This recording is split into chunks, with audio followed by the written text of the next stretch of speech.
तेरी समस्याओं का समाधान तेरे अंदर है और कहीं नहीं। तेरी समस्याओं का समाधान तेरे अंदर है और कहीं नहीं। तू खुद पर ध्यान दे, दूसरों पर नहीं।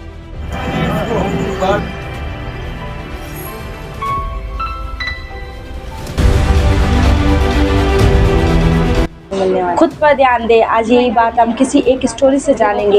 एक बुद्धिस्ट स्टोरी है जिसे आप जानेंगे कि खुद पे ध्यान देना क्यों ज़रूरी है, आखिर क्यों हमें खुद पे ध्यान देना चाहिए, क्यों दूसरे पर ध्यान नहीं देना चाहिए। ये बात है एक लड़के की जिसका नाम मनोज होता है, जो अपनी लाइफ में बहुत ज़्यादा दुखी होता है। वो बैठ जाता है कि अब मैं कुछ नहीं कर सकता अपनी लाइफ में। वो बिल्कुल अकेला फील करने लगता है। वे अपने फ्रेंड्स, रिश्तेदार सबसे दूर रहने लगता है, क्योंकि जब भी वो कहीं अपनी फ्रेंड से रिश्तेदार के यहाँ जाता तो वो एक ही बात पूछते कि आजकल क्या कर रहे हो। उसे ये कहने में बहुत शर्म आती कि कुछ नहीं। वो अपनी ज़िंदगी से बहुत ज़्यादा निराश हो चुका है। उसे ऐसा लगता है कि मैं कुछ करने को बना ही नहीं हूँ। तभी वो एक रास्ते से गुजर रहा होता है। एक बुद्धिस्ट एक प्रवचन दे रहे होते हैं, स्पीच दे रहे होते हैं दुख के ऊपर। वो वहाँ पर बैठ जाता है, उनकी चीज़ें सुनने लगता है। वो बुद्ध कहते हैं कि दुख से हर इंसान कभी कुछ सीखता है। कुछ लोग ऐसे होते हैं जो दुख में ही पड़े रहते हैं और ज़िंदगी में कुछ नहीं कर पाते, और कुछ इंसान ऐसे होते हैं जो अपने दुख से समझते हैं और आगे बढ़ जाते हैं। तभी उठ के बोलता है कि ऐसा कुछ नहीं होता। दुख से हमें दुख ही दे के जाता है। हमारी ज़िंदगी मौत से ज़्यादा बदतर हो जाती है। दुख से हमें कुछ भी सीखने को नहीं मिलता। तब वो बुद्ध बोलते हैं कि आखिर तुम्हें परेशानी क्या है तुम्हारी प्रॉब्लम। तो जब वो अपनी सारी प्रॉब्लम बताता है तभी बुद्ध उससे कहते हैं ये तुम्हारा हकीकत का दुख नहीं है, और जब तुम्हें असली में दुख होना तब मेरे पास आना। वो चले जाता है और सोचने लग जाता है कि जब घर वाले और फ्रेंड्स मेरा दुख नहीं समझ सके तो ये बुद्ध मेरा दुख क्या समझेंगे, ये गुरु मेरा दुख क्या समझेंगे। वो सोचने लग जाता है अब मुझे कुछ करना है। तभी वो एक छोटा सा व्यापार शुरू कर देता है। व्यापार उसका आगे बढ़ जाता है और वह नगर का सबसे बड़ा व्यापारी बन जाता है। और उसके दोस्त उससे कहने लगते हैं कि यार तू अब एक काम कर, तो अब जब नगर का इतना बड़ा व्यापारी बन जाता है, अगर तू मेहनत कर सकता है तो और ज़्यादा बड़ा व्यापारी बन जाएगा। अब वो सोचने लगता है बात तो बिल्कुल सही है। तभी वे जब वो काम करने लग जाता है अपने व्यापार में जो उसके लिए उचित नहीं थे, वो कुछ गलत काम करने लग जाता है, सौदे में मिलावट करने लग जाता है, धन को उधार लेने लग जाता है और अपना व्यापार चालू कर देता है। लेकिन वो शांति में नहीं रहता, बहुत ज़्यादा डिस्टर्ब हो जाता है। तभी वो रास्ते से गुजर रहा होता है, तब वो बुद्ध को फिर से देखता है और बुद्ध के पास जाके बैठ जाता है और कहने लग जाता है कि मुझे बहुत दुख है, मुझे सुकून नहीं मिलता, मुझे शांति नहीं मिलती, मैं बहुत ज़्यादा परेशान हूँ, आप मेरे दुख का कोई तो इलाज करें। तब वो कहते हैं ये तुम्हारा हकीकत का दुख नहीं है, जब तुम्हारा हकीकत का दुख आए ना तब मेरे पास आना। तो वो उनको एक घड़ा देता है सोने की अशुल्फियों से भरा हुआ। बुद्ध उससे कहते हैं कि ये मेरे किसी काम का नहीं, जाओ इसे पेड़ के नीचे दफना दो।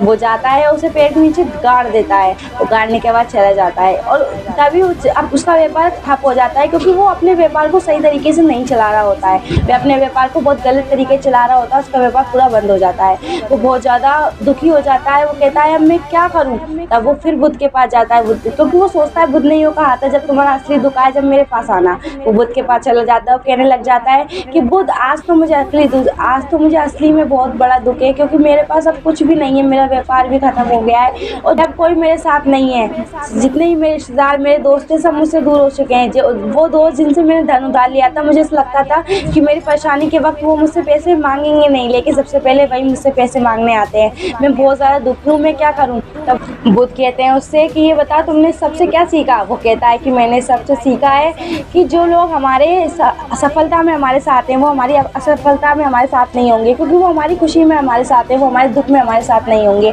ये मतलब कि दुनिया है, यहाँ कोई किसी के साथ नहीं होता। अगर कोई इंसान बड़ा है ना तो ही उसे पूछा जाता है, गरीब को कभी पूछा नहीं जाता।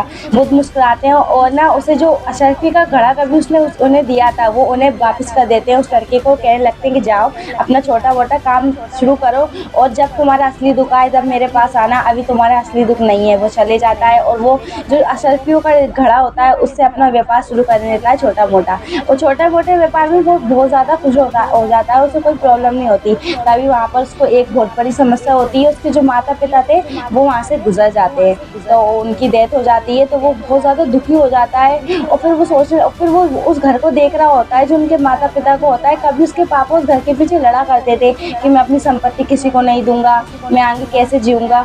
और आज जब वो उनकी डेथ हो चुकी है तो कोई संपत्ति के पीछे लड़ने वाला नहीं है। अब उस संपत्ति का क्या होगा वो सोचने लग जाता है और मन ही मन सोचता है कि आखिर मैं हूँ कौन, मैं क्यों इस दुनिया में आया हूँ, हम क्यों इतना कुछ कर रहे हैं अपने लिए, हम क्यों इतना कुछ अपनी लालच को पूरा करने के लिए इतना कुछ कर रहे हैं, अपनी इच्छाओं को पूरा करने के लिए इतना कुछ कर रहे हैं। तब वो जाता है बुद्ध के पास और उनसे कहने लगता है, आज तो मुझे हकीकत का दुख है, आप ये बताएं कि हम आए क्यों इस दुनिया में, आखिर हमें चाहिए क्या, हम क्यों अपनी इच्छाओं को पूरे करने के लिए हर पर अपने आगे पीछे डोलते रहते हैं। तब बुद्ध कहते हैं कि आज जब तुम आए हो ना, ये तुम्हारा हकीकत का दुख, कि आखिर हर मनुष्य अगर यही सोच ले कि आखिर हम इस दुनिया में आए क्यों है, हमारा दुख क्या है, तो सबकी समस्या का हल हो जाएगा।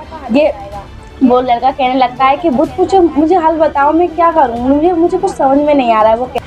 तभी बुद्ध उस लड़के से कहते हैं कि इंसान कभी भी खुद पर ध्यान नहीं देता, इंसान इच्छाओं के पीछे, वासनाओं के पीछे, हर चीज़ के पीछे डोलता रहता है, और भी बहुत सारी चीज़ें होती हैं जो ज़िंदगी भर उसके पीछे डोलता रहता है, और ज़रा से अपनी इच्छाओं आदि को लेकर रोता रहता है और कहता है ये मेरा दुख है, जो उसका कभी ख़त्म नहीं हो सकता, हमेशा बढ़ेगा ही। लेकिन इंसान का दुख हकीकत में ये है, अगर तुम इस दुनिया में आए हो, खुद पर ध्यान दो, खुद को क्या चाहिए वो देखो, यूँ नहीं दूसरों के पीछे मत डोलो। जरा दुनिया किसी के साथ नहीं होती, इंसान अकेला आया अकेला ही जाता है, किसी के संग कभी कुछ नहीं जाता। तो उस लड़के को हर बात समझ में आ जाती है। तो फ्रेंड्स, ये रियलिटी है, हमें खुद पे ध्यान देना चाहिए, आखिर दूसरों पे नहीं। अगर जो लोग अगर आपकी असफलता में आपके साथ हैं, वो आपकी सफलता में आपके साथ रहेंगे, लेकिन जो लोग सफलता में आपके साथ हैं, वो आपकी असफलता में साथ नहीं रहेंगे, क्योंकि वो लोग आपकी खुशी में साथ होने आए। आप अगर महान हो ना, तभी वो आपको पूछ रहा है, अगर जिस दिन आप गरीब हो जाओगे, कोई आपको पूछने वाला नहीं होगा। इस कहानी से मैंने आपको बता दिया कि आपको क्या सीखना चाहिए, लेकिन आप भी मुझे कमेंट में बताइए कि आखिर आपने इस कहानी से सीखा क्या।